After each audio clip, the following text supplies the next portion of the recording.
We want to have a safe country. I ran on a very simple slogan: make America great again. If you're going to have drugs pouring across the border, if you're going to have human traffickers pouring across the border in areas where we have no protection, in areas where we don't have a barrier, then very hard to make America great again. But we've done a fantastic job, but we haven't been given the equipment. We haven't been given the walls. And in the bill, by the way, they didn't even fight us on most of the stuff. Ports of entry, we have so much money, we don't know what to do with it. I don't know what to do with all the money they're giving us. It's crazy.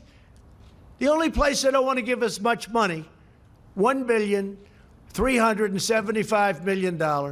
Sounds like a lot, but it's not so much, although we're putting it to much better use than it used to be.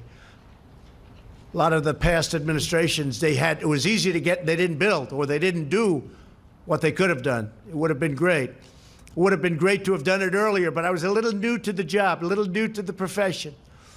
And we had a little disappointment for the first year and a half. People that should have stepped up did not step up.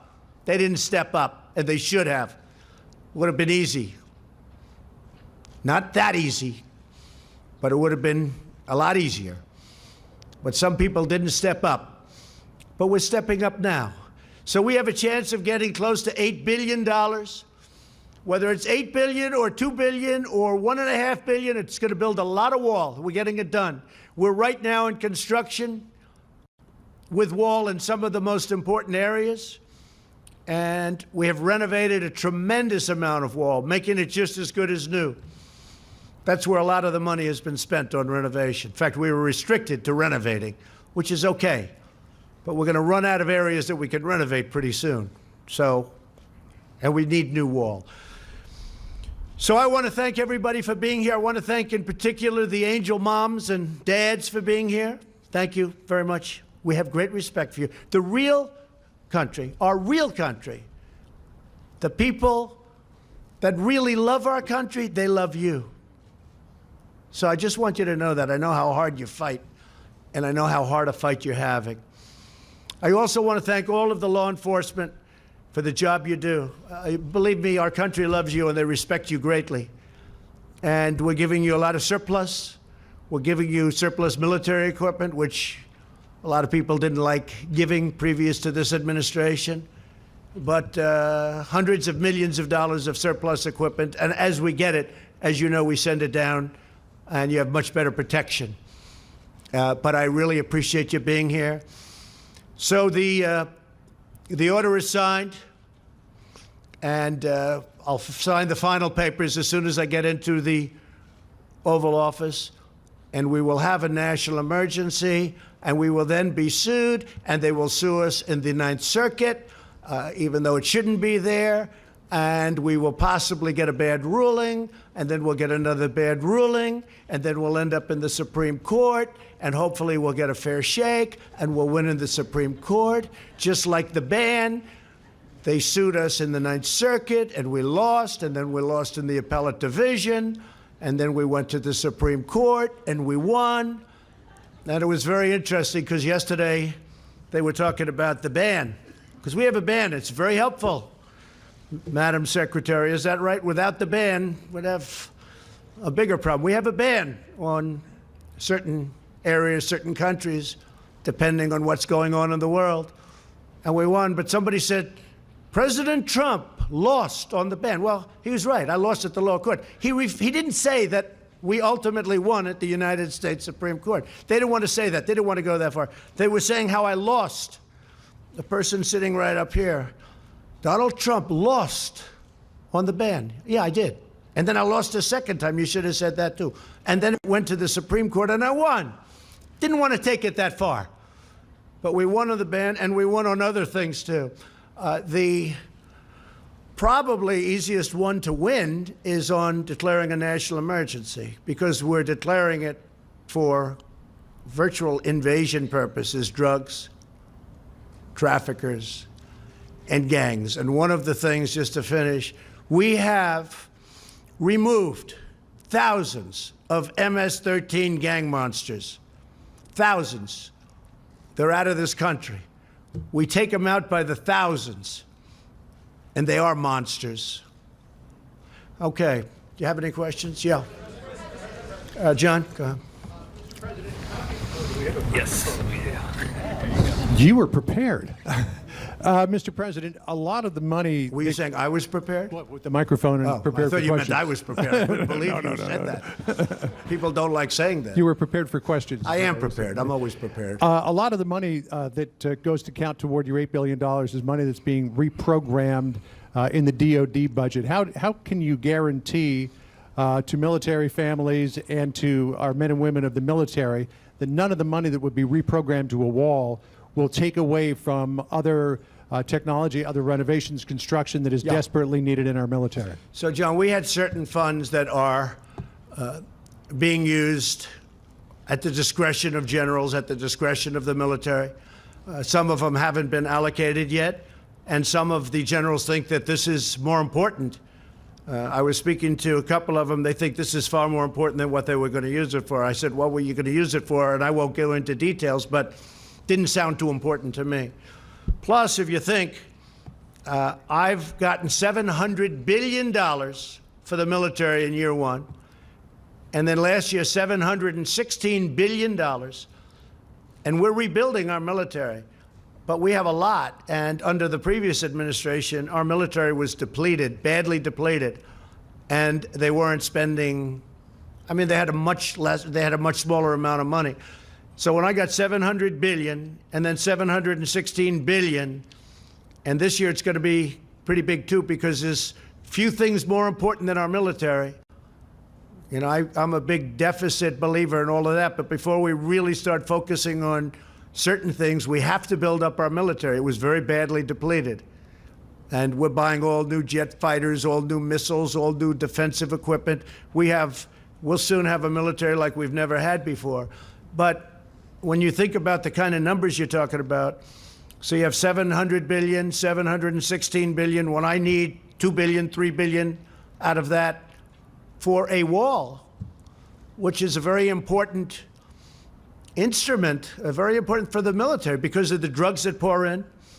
And as you know, we have specific rules and regulations where they have drugs and what you can do in order to stop drugs, and that's part of it too. We're taking a lot of money from that realm also. But when you have that kind of money going into the military, this is a very, very small amount that we're asking for. Now, go ahead. Go ahead. ABC, not NBC. I like ABC a little bit more, not much. Come on, ABC. Not much. Pretty close. Mr. President, what do you say to those, including some of your Republican allies, who say that you are violating the Constitution with this move and setting a bad precedent that will be abused by possibly Democratic presidents in the future? Marco Rubio has made this point. Well, not too many people, yeah. Not too many people have said that. But the courts will determine that. Look, I expect to be sued. I shouldn't be sued. Very rarely do you get sued when you do national emergency. And then other people say, oh, if you use it for this, now what are we using it for? We've got to get rid of drugs and gangs and people. It's an invasion. We have an invasion of drugs and criminals coming into our country that we stop, but it's very hard to stop. With a wall, it would be very easy. So I think that we will be very successful in court. I think it's clear.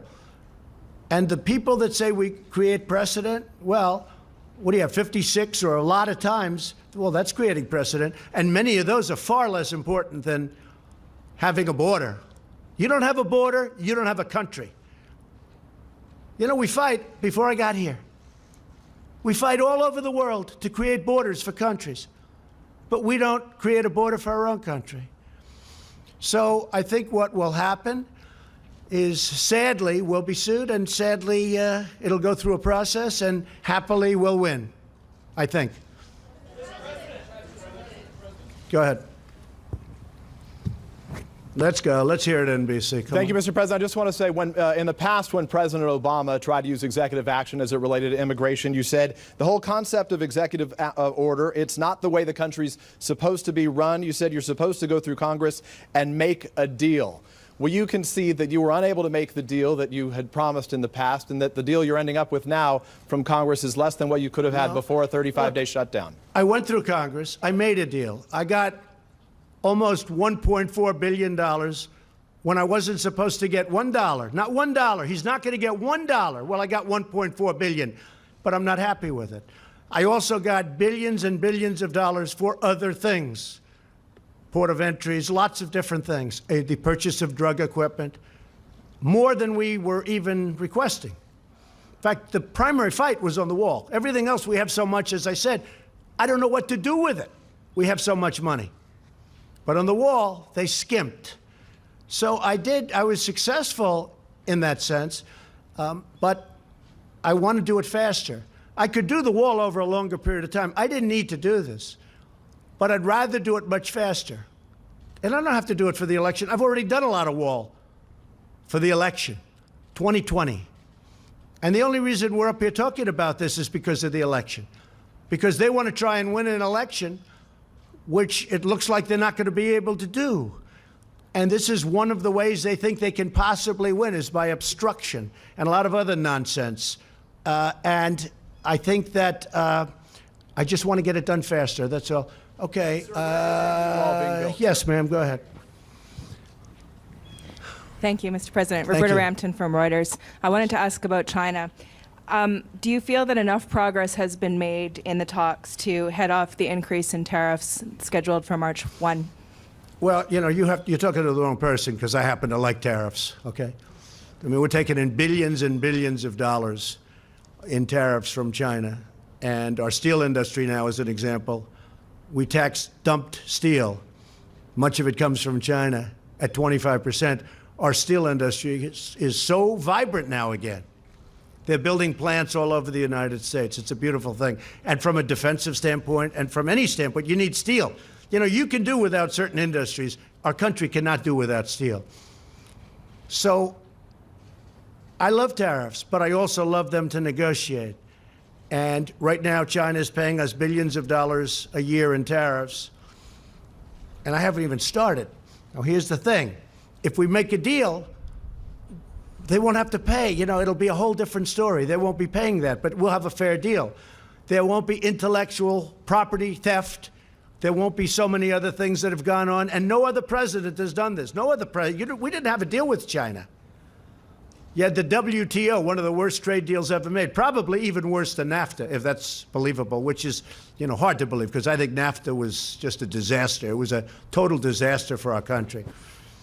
And now we made the USMCA, which is going to be a great deal. And by the way, the USMCA from Mexico, that's United States, Mexico, Canada, that's where the money's coming from, not directly but indirectly, for the wall. And nobody wants to talk about that, because we're saving billions and billions of dollars a year if Congress approves that deal. Now, they might not want to approve a deal just because they'll say, one of the things I'm thinking of doing, this has never been done before. No matter how good a deal I make with China, if they sell me Beijing for $1, if they give me 50% of their land and every ship that they've built over the last 2 years, which is a lot, and they give them to me free, the Democrats will say, what a lousy deal. That's a terrible deal.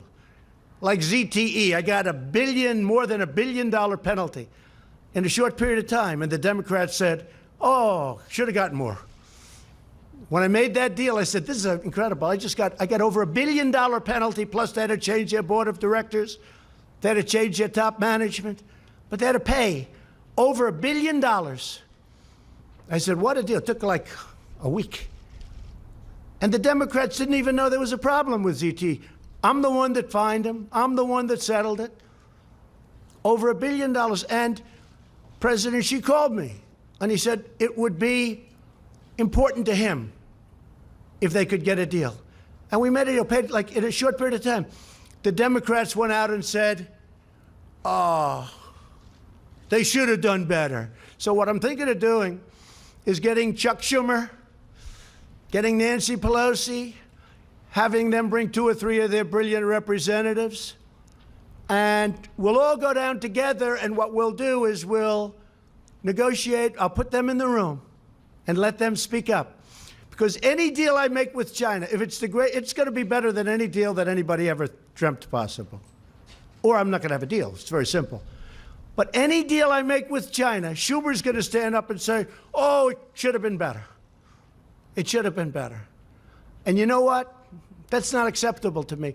So I'm thinking about doing something very different. I don't think it's ever been. I just don't want to be second guessed. But that's not even second guess. That's called politics. Sadly, I'd probably do the same thing to them. Okay? But any deal I make, toward the end, I'm going to bring Schumer, at least offer him, and Pelosi. I'm going to say, please join me on the deal. And by the way, I just see our new Attorney General is sitting in the front row. Please stand up, Bill. Such an easy job he's got. He's got the easiest job in government. Thank you, and congratulations. That was a great vote yesterday. Thank you very much. Yes, go ahead. Go ahead. In your remarks, sir, you said that you were too new to politics earlier in your administration when you would have preferred that this be done. Is that an admission of how you might be changing on the job? And well, I'm learning. I mean, I am learning. Don't forget, it's not like I've done this for. A senator came into my office and said, sir, I've been running for office for 30 years. I've won 7 out of 7. I did lose a couple when I was younger. I said, well, I've won 1 out of 1. But, you know, I never did politics before. Now I do politics. I will tell you, I'm very disappointed at certain people, particular one, for not having pushed this faster. are you referring to But Speaker I've Ryan, learned- sir? Who? Speaker Ryan? Let's not talk about it. Okay. What difference does it make? But they should have pushed it faster. They should have pushed it harder. And they didn't. They didn't. If they would have, it would have been a little bit better. In the meantime, I've built a lot of wall. I have a lot of money, and I built a lot of wall.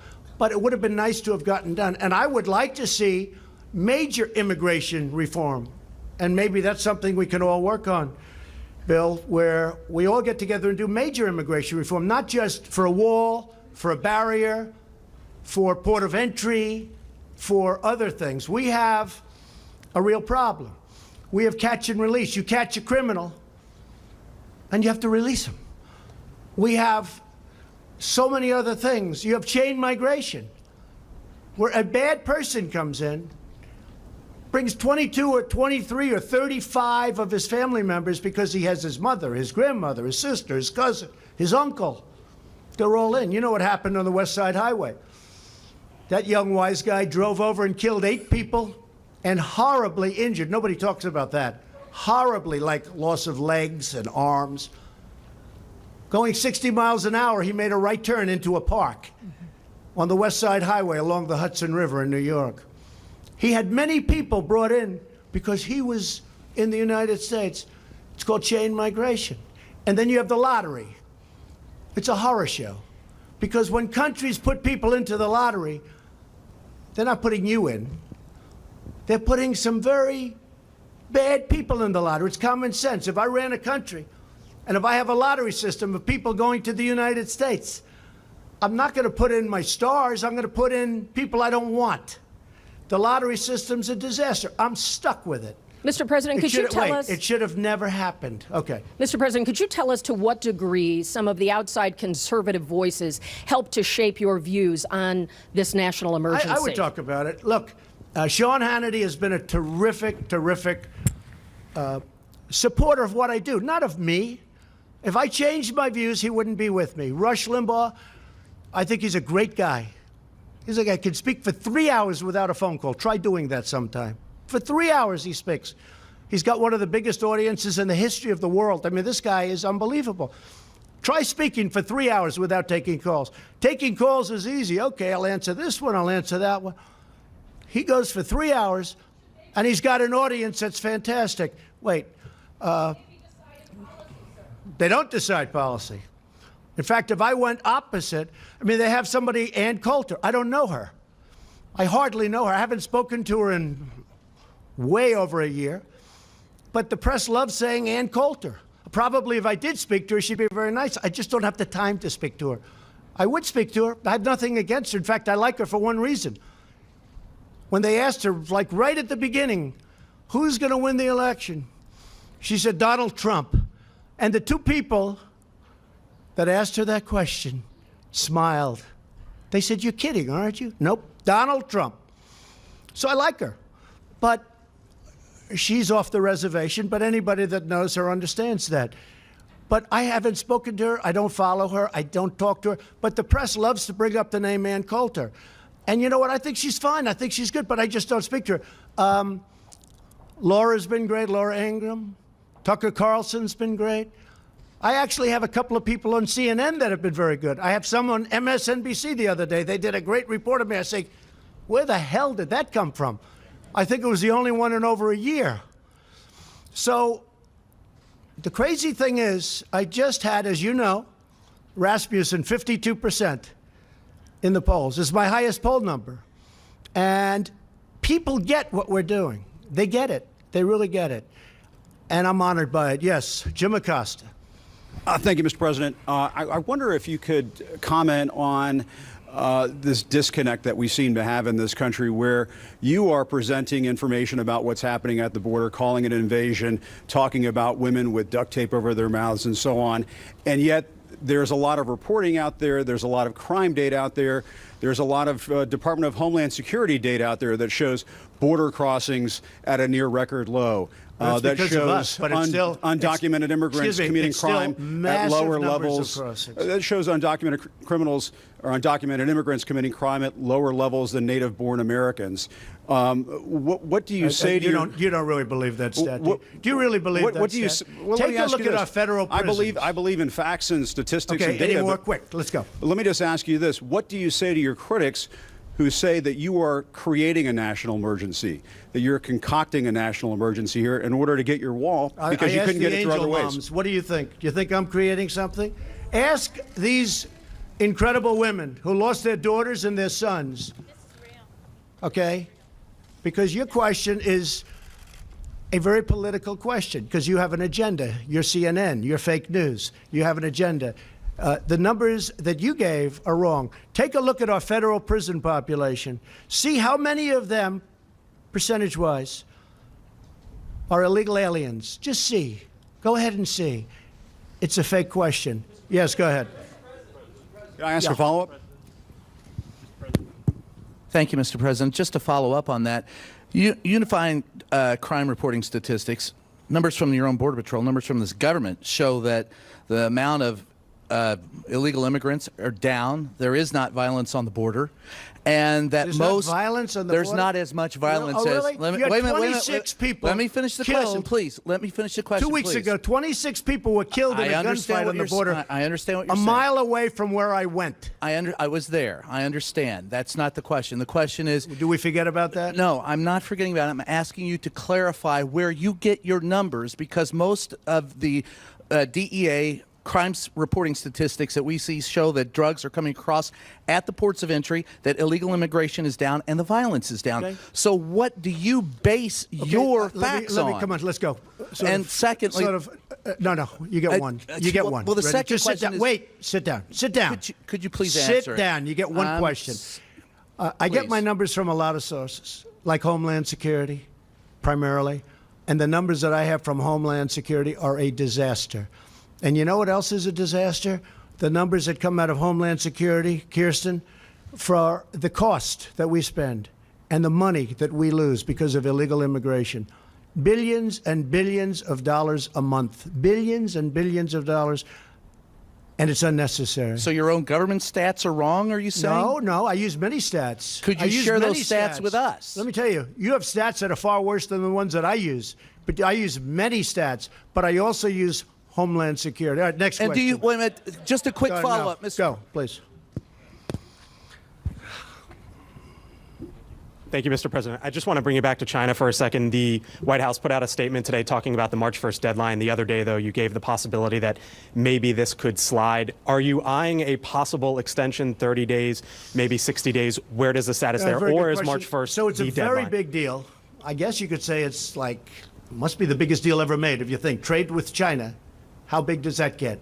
Although if you look, the USMCA is right up there. But It's very complicated. There are many, many points that we're bringing up that nobody ever brought up or thought to bring up, but they're very important because we were on the wrong side of every one of them. There is a possibility that I will extend the date.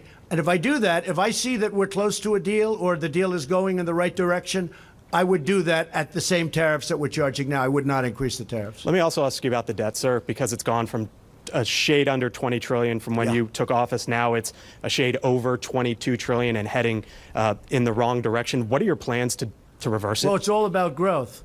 But before Growth I only, really or- focus on that, and you have to remember, President Obama put on more debt on this country than every president in the history of our country combined. So when I took over, we had one man that put on more debt than every other president combined. Combine them all. So you can't be talking about that. But I talk about it because I consider it very important.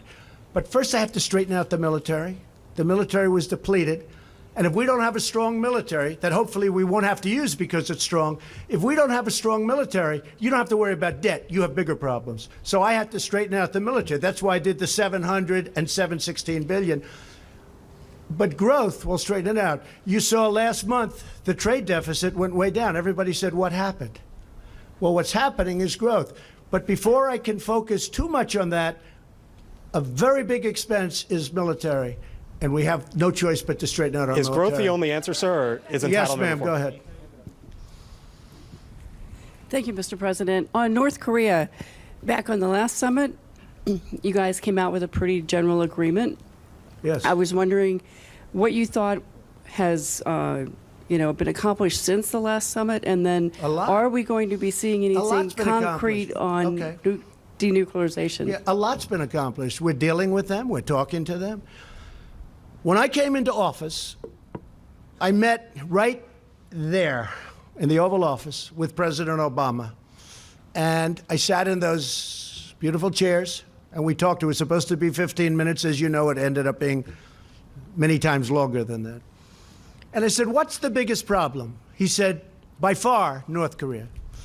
And I don't want to speak for him, but I believe he would have gone to war with North Korea. I think he was ready to go to war. In fact, he told me he was so close to starting a big war with North Korea.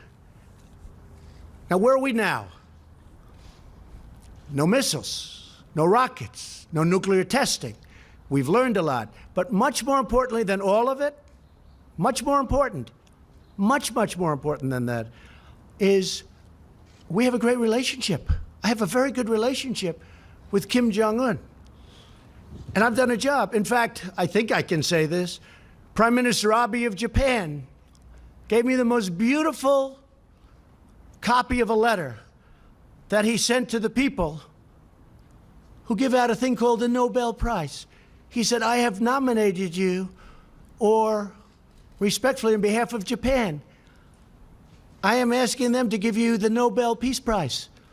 I said, thank you. Many other people feel that way too. I'll probably never get it, but that's okay. They gave it to Obama. He didn't even know what he got it for. He was there for about 15 seconds and he got the Nobel Prize. He said, oh, what did I get it for? With me, I probably will never get it. But if you look at Idlib province in Syria, I stopped the slaughter of perhaps 3 million people. Nobody talk about that. They don't talk about that. Russia and Iran and Syria were going to go in and perhaps destroy 3 million people in order to get 45,000 terrorists. And I heard about it from a woman who had her parents and her brothers living there, and she said, please, please. And I said, no, it can't happen. What are you talking about? No, they're going to get, and I come home and I read a certain paper where the story was there that they were actually forming to go into, to really do big destruction. And I put out a statement that you better not do it. And in all fairness to Russia and Iran and Syria, they didn't attack, or they're doing it surgically at least. Saved a lot of people. We do a lot of good work. This administration does a tremendous job, and we don't get credit for it. But I think the people understand what we do.